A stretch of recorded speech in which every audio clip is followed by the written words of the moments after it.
De Paulo aos Filipenses aqui, no capítulo 4, versículo 4 em diante. Tradução King James. Vamos à leitura do texto. Regozijai-vos sempre no Senhor. E outra vez digo, regozijai-vos. Seja a vossa moderação notória a todos os homens, o Senhor está próximo. Por nada estejais ansiosos, mas em tudo, pela oração e súplica com ação de graça, seja as vossas petições conhecidas diante de Deus. E a paz de Deus, que excede todo entendimento, guardará o vosso coração e a vossa mente através de Cristo Jesus.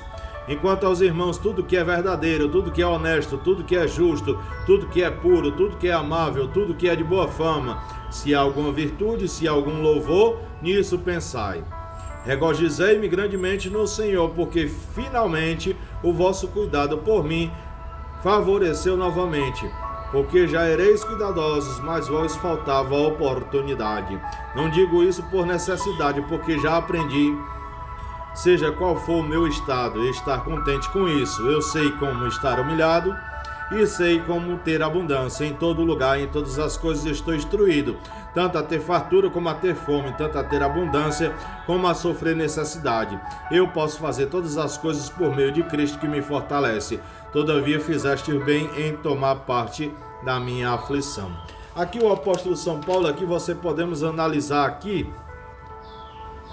o que é que ele era. Ele era chefe do Sinédrio ali, fariseu dos fariseus, estudado e criado aos pés de Gamaliel. Ele perseguia os crentes em Cristo Jesus. Ele foi conivente com a morte do primeiro diácono da igreja primitiva, o diácono Estevão. E no caminho para Damasco ele teve um encontro com Jesus e Jesus disse: Saulo, Saulo, por que me persegues? Vamos ver aqui, Aqui, embora eu também possa ter confiança na carne, se algum outro homem pensa que pode confiar na carne, eu ainda mais. Circuncidado ao 8º dia, da linhagem de Israel, da tribo de Benjamim, hebreu dos hebreus, no tocante à lei, um fariseu. Segundo o zelo, perseguidor da igreja, no tocante à justiça, que está na lei, irrepreensível. Mas essas coisas para mim era considerada como ganho, repudiei-me por perda por Cristo, e na verdade que tenho também por perda todas essas coisas pela excelência do conhecimento de Cristo Jesus, meu Senhor, pelo qual sofri a perda de todas essas coisas e a considero como esterco, para que possa ganhar Cristo. Não seja achado nele, não tendo a minha própria justiça que vem da lei, mas a que vem pela fé de Cristo, a justiça que vem de Deus pela fé, para conhecê-lo, o poder de sua ressurreição e a participação em seus sofrimentos, feito conforme a sua morte. Louvado seja Deus. Então é isso, se despir no evangelho, se despir da sua vaidade, da sua soberba, da sua grandiosidade, do seu conhecimento.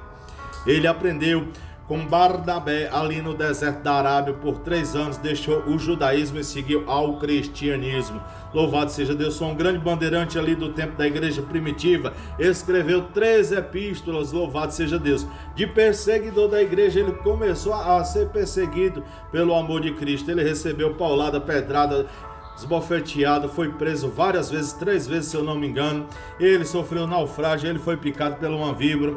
Os judeus jejuaram para a morte de Paulo. Então, o que ele era outrora ali, perseguidor dos crentes, ele era assassino. Jesus disse, todos os crentes em Cristo Jesus tinham medo dele e ficaram com medo de recebê-lo na igreja. Mas com a ajuda de Barnabé, ele foi ali, incluído ali no seio da igreja, porque as pessoas tinham medo dele, porque ele era assassino, louvado seja Deus, e ele perseguia os crentes.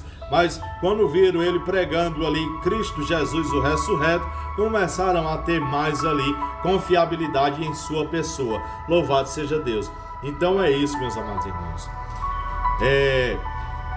Às vezes, o que foi que Jesus Cristo falou sobre Saulo, que era Saulo de Tarso? Ele tinha 2 cidadanias, ele tinha a cidadania judia, ele era judeu e romano. Mas o que foi ali que Jesus falou? Para mim ele é um vaso de honra, escolhido. Louvado seja Deus. Deus pega aquilo que não é para confundir as coisas que são. Não sabemos quem é quem, o joio e o trigo. Por muitas das vezes eu e você fazemos a acepção das pessoas, pré-julgamentos. Mas Cristo não. Cristo, ele vê lá o seu futuro, à luz da psicologia humana algum. O único discípulo capaz de seguir a Cristo Jesus, porque ele era equilibrado nas suas emoções, era Judas Iscariotes, porém ele era o tesoureiro da igreja, tesoureiro ali de Cristo Jesus e seus discípulos, por isso que ele tinha esse cargo. Mas ele era considerado assim como o filho da perdição ou o próprio diabo. Já os outros tudo falho, como eu e você, né? João ali era fleumático, sanguíneo ali, ele era por muitas das vezes ele queria agir por impulso, até por violência. Pedro era inconstante também, tinha um pouco de agressividade. Ele andou 3 anos e meio armado com Jesus. E Jesus nunca disse para Pedro, retira a espada da bainha. O que é que adiantava ele retirar da bainha, não ter tirado do coração? Mas Deus trabalhou na vida dele. Jesus disse para ele, Pedro, quando tu se converteres, aí eu vou te usar, né? Um homem letrado, analfabeto, né? Foi o primeiro presbítero da igreja primitiva ali.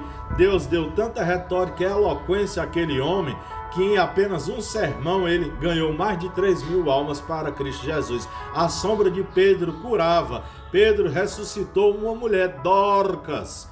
Louvado seja Deus. Veja como Pedro foi usado ali, né?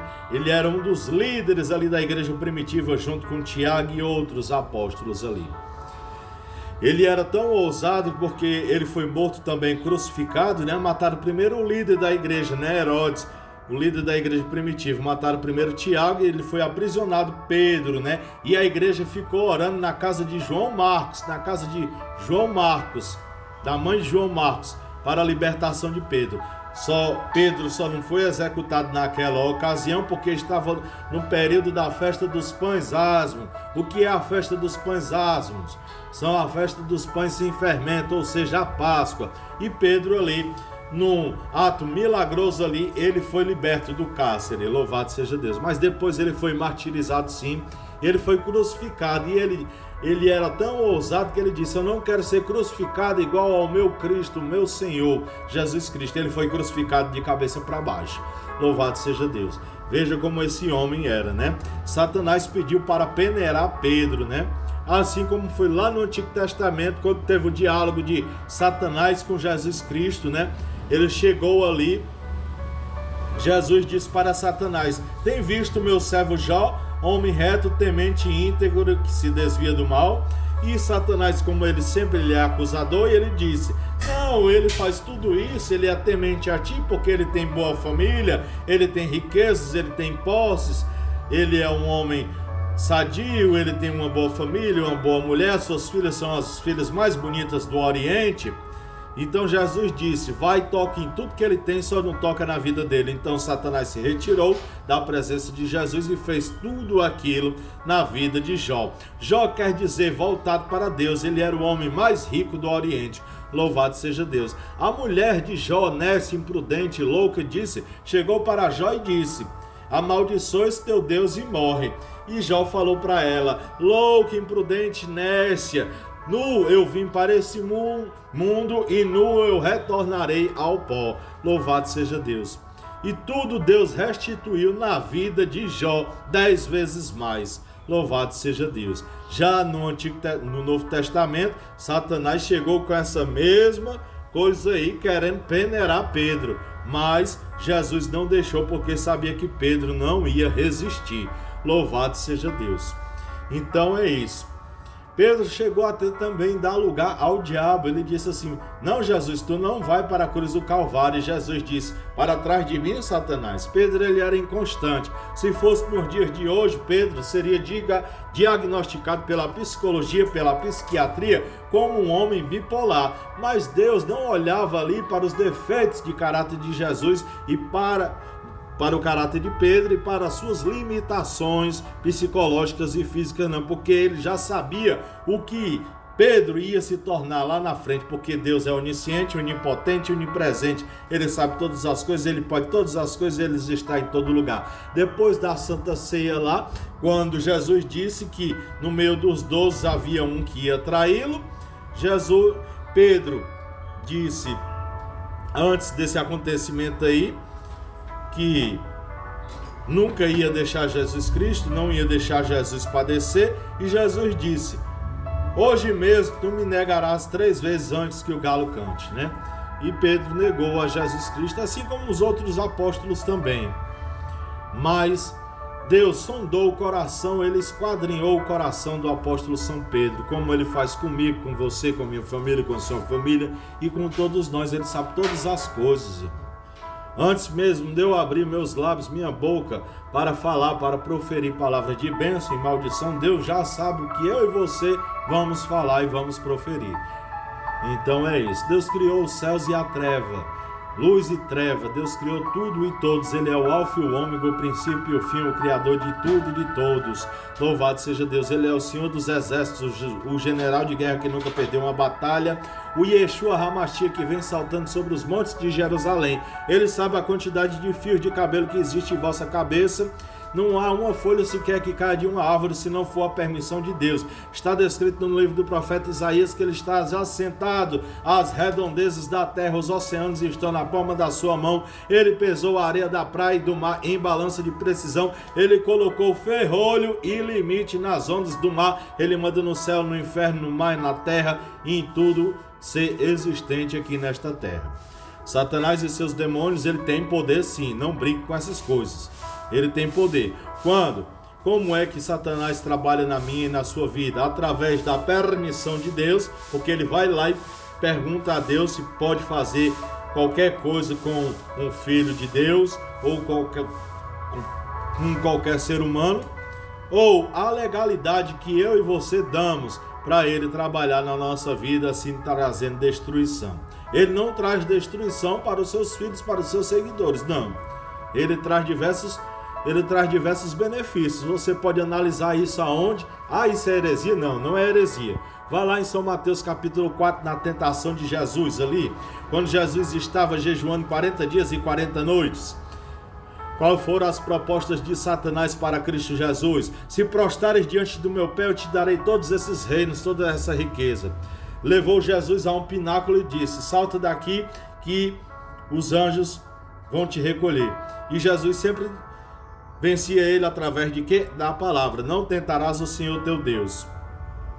Louvado seja Deus. Satanás, ele vinha com a palavra logos, porque ele conhece a palavra, ele conhece as Sagradas Escrituras, irmão. Ele é teólogo, ele é psicólogo, ele é psiquiatra, ele é mentiroso, ele é soberbo, ele é grandioso, ele arquiteta planos para te destruir. Ele fica estudando ali a natureza humana ali, o seu psicológico. É bom, por muitas das vezes existe 3 tipos de oração. 2 tipos de oração aqui muito eficaz. Tem aquela oração de guerra, a qual você ali levanta sua voz com a voz altiva, mas tem uma oração que você deve fazer em secreto. Essa Satanás, ela não vai saber, ele não vai saber o que você está falando, o que você está ali dialogando para com Deus. Então, tenha cuidado, tenha prudência, tenha discernimento, não brinque com o reino espiritual, porque é sério. Tudo que acontece no mundo físico, no